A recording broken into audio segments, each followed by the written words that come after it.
பாலாமணி நாகராஜ் என் கூட தான் இருக்கானுங்க, அவ்வளவுதான். நான் என்ன கேக்குறேன், நீ என்ன பேசுற? லவ் யூ சொல்லுவியா மாட்டியா? ஹேய், இல்ல பாலா மணி நாகராஜ் நாங்க 4 பேர் தான் வண்டி எடுத்து கிளம்ப வேண்டியதான். உன்னால இப்ப ஐ லவ் யூ சொல்ல முடியுமா முடியாதா? பாலா என்ன சும்மா பாலாமணி நாகராஜ் அவட்ட அந்த ஐ லவ் யூ சொல்லிட்டு வண்டியில ஏறுறா, வெளியே கேக்குது. ஏய் வாங்கடா. இல்ல பாப்பா அது சும்மா பாலாமணி நாகராஜ் அவன் கூட பேசிக்கிறாங்க. Okay okay.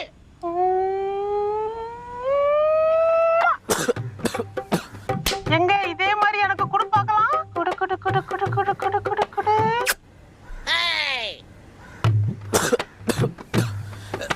ஏய் ஏறா. ஏய் வண்டி எடுங்கடா. ஓகே ஓகே பாப்பா நான் வரேன். ஓகே